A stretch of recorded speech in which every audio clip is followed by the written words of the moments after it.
Hello, everyone. Good morning. It is January 23rd, Friday, and this is on Choiceless Awareness from the Sage of the Elders.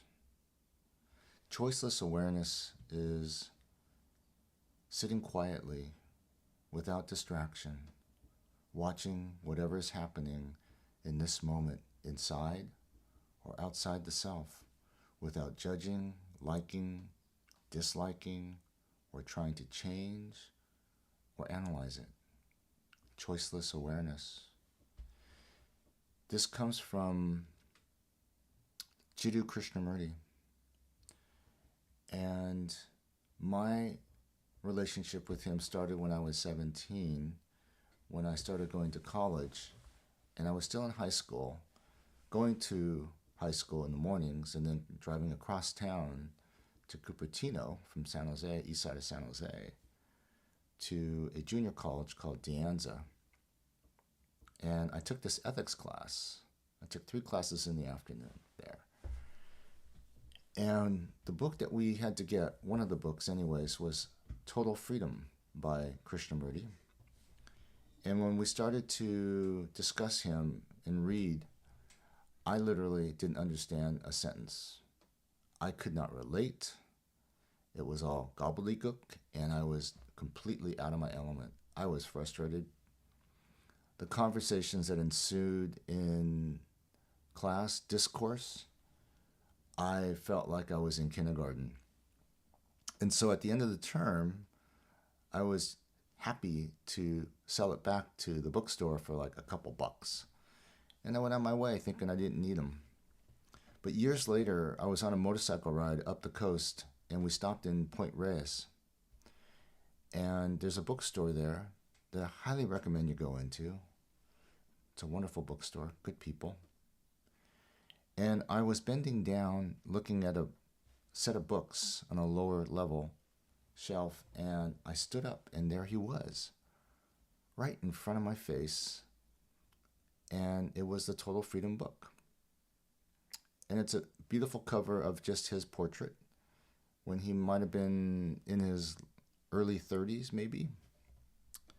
And so I just said, I'm going to take it. And I bought it, packed it away, went off, motored away, went up north. And then when I got home, I started to read his book. And immediately, I fell in love, because I now understood the notions that he was thinking, largely, not everything, but I was captivated.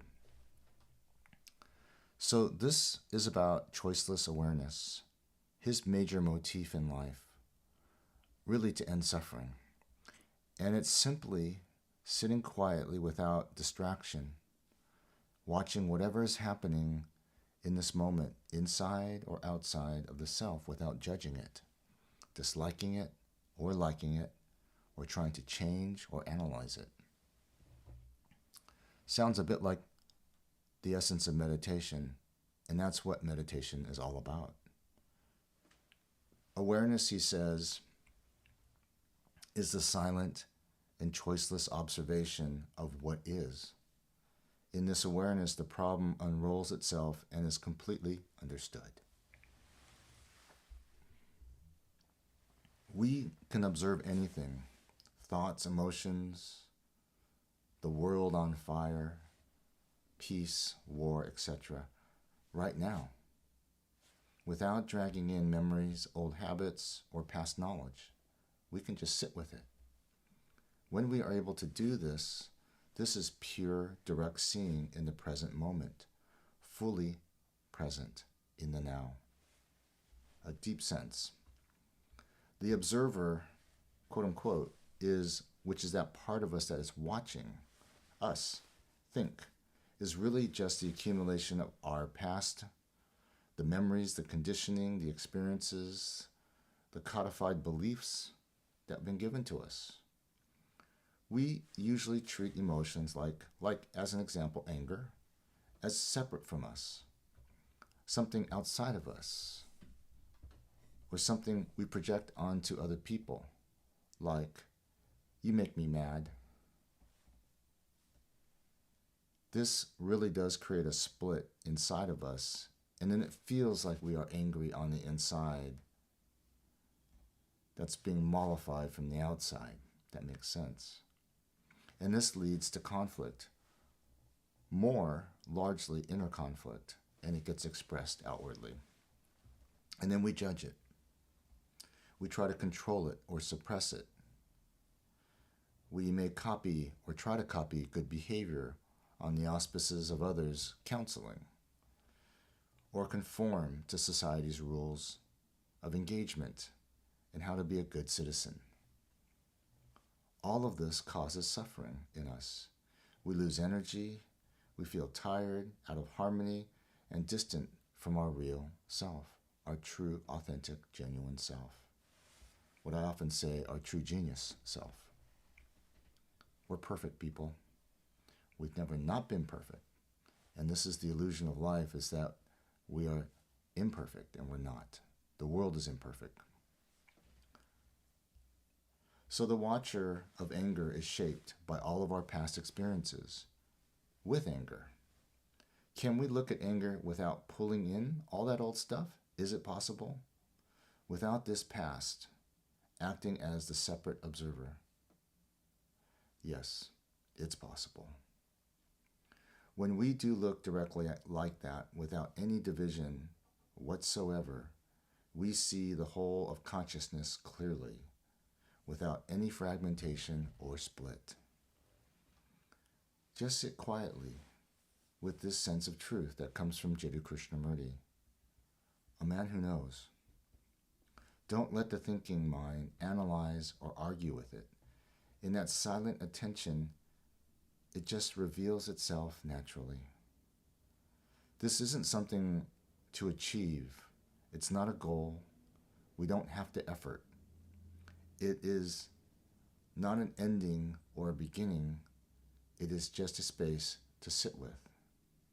When the mind sees the futility of division or separation, it naturally falls silent, and awareness is choiceless.